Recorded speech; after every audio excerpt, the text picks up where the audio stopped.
Salut, bienvenue dans cette nouvelle vidéo. Aujourd'hui, on va voir comment dessiner un parpaing.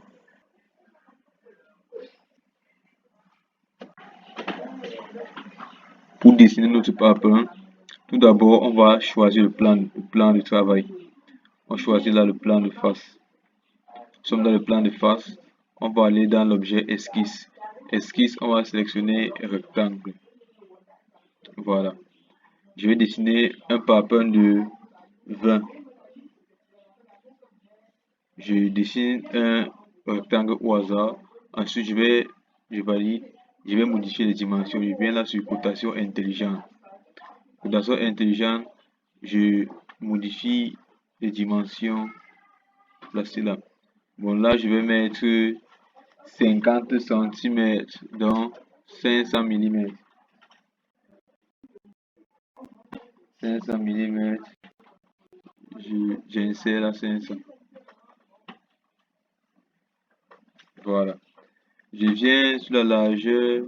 Sur la largeur, je vais mettre 20 cm, donc 200 mm.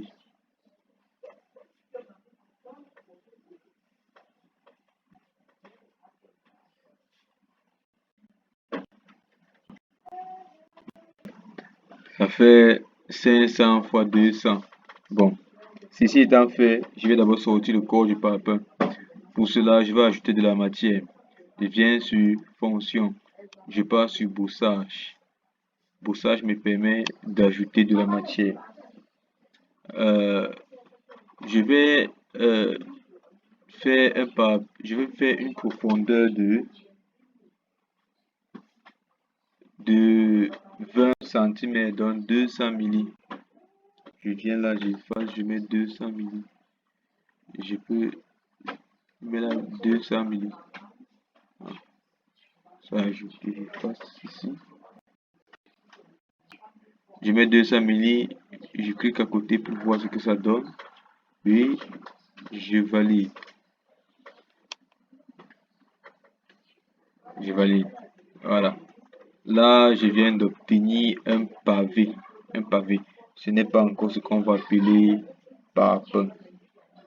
Bon, on va essayer de le tailler pour que ça ressemble un peu plus à un parpaing. Bon, pour ce faire, je vais aller sur fonction. Je sélectionne une face.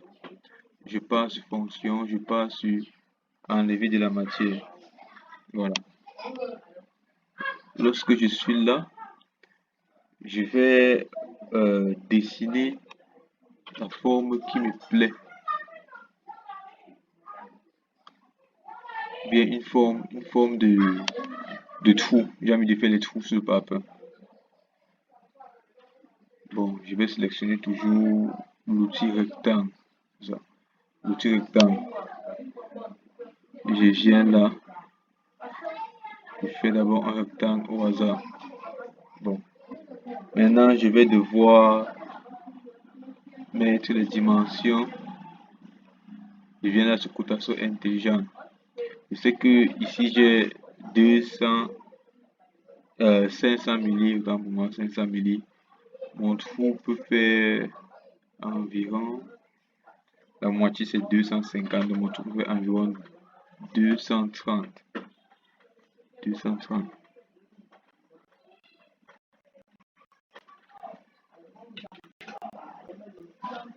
Mm, je valide. Voilà. Fais la même chose pour la largeur du trou. La largeur du parpaing vaut 200 mm. Je peux mettre la largeur du trou 180.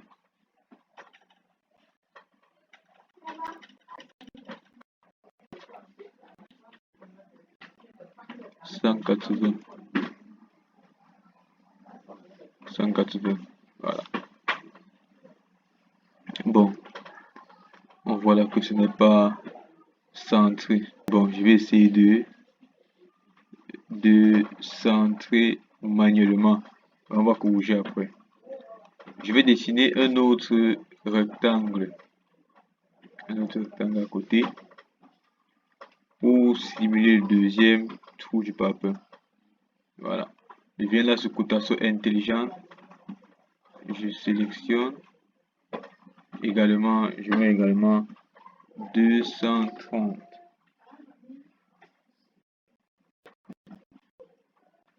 230. Je valide. J'ai la 230. Et je viens là sur la largeur du trou, je mets 180.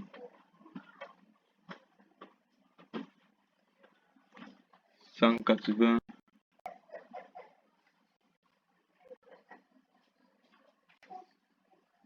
Je valide. Voilà. J'essaie de centrer. Donc j'annule la cotation. Ensuite, j'essaie de centrer manuellement.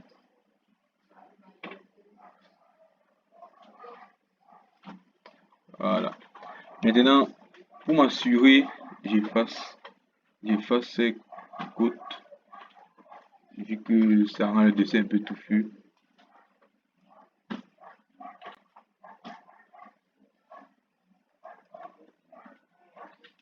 Voilà. Maintenant, pour m'assurer que mon dessin est bien centré, je viens là sur cotation intelligente. Je vais mesurer cette distance-ci. J'ai là 10,93. Voilà. Bon. Pour essayer, pour faire en sorte que ce soit équidistant, je sais que là, j'ai 200 mm.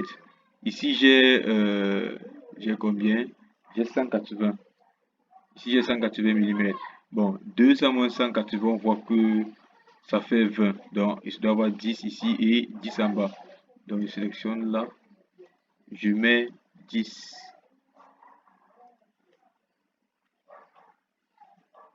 Je mets là 10 milli.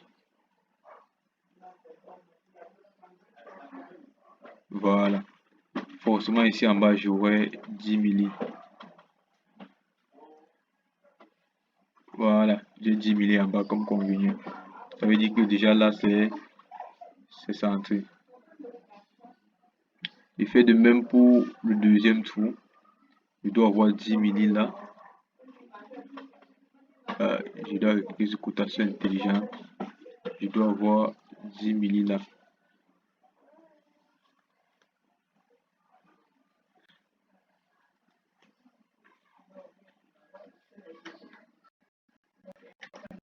J'ai là 10 milli. 10 mm. Voilà. Forcément en bas, j'aurai 10 milli. C'est fait. C'est bon. On vient de centrer les trous à la verticale. On doit les centrer à l'horizontale. Bon, à l'horizontale, ici on a 500 milli. Chaque trou là vaut 230 milli. Ça veut dire quoi? Ça veut dire qu'on a là 230 fois 2 d'abord, qui nous donne 460. Pour être équidistant, on doit faire 500 moins 460. Ça nous reste 40 cm. 40 cm qu'on doit diviser par 3. 40 divisé par 3, ça nous donne un truc de 13,33 cm, valeur approchée. Donc on va venir là, on va essayer de mettre une distance de 13,33 cm. Bon, je vais venir régler juste au milieu là, la distance du milieu. Avec une cotation intelligente. Je règle la distance du milieu. Je mets à 13,33.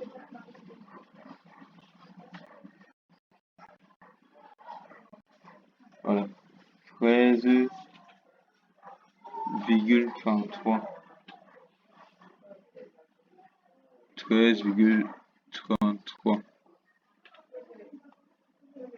Je valide. Voilà. Je suis là à 13,33. Si je vérifie là, il doit être... Bon, là, je ne suis pas exactement à 13,33. Je vais aussi modifier. Je dois être là à 13,33. Donc, je modifie là.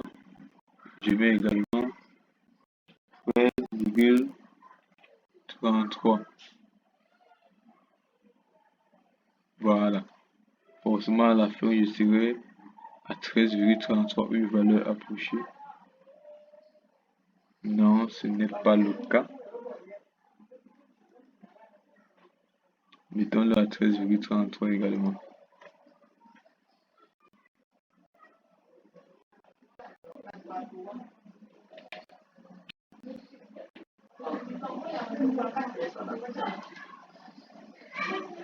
«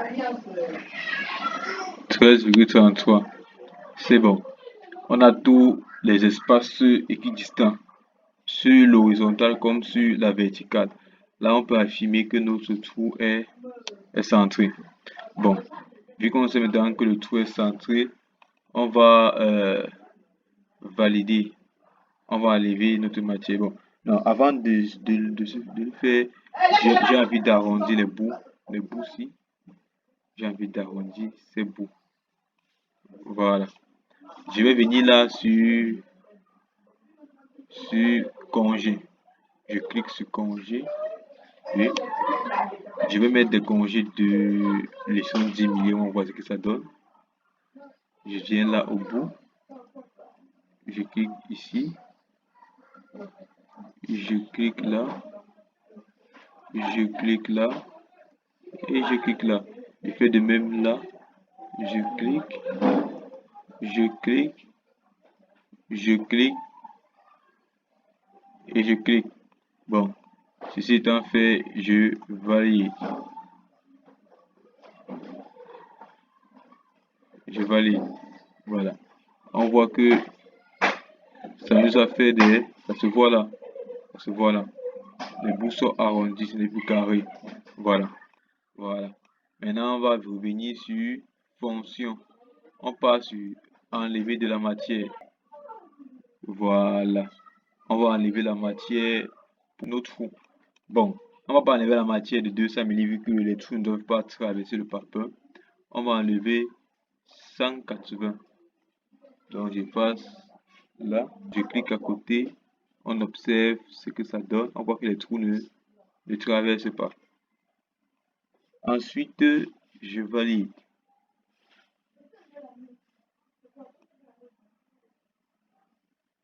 Voilà, voilà ce qu'on obtient. Voilà ce qu'on obtient déjà. On voit que ça ressemble un peu plus au pape. Bon, mais ce n'est pas encore le pape.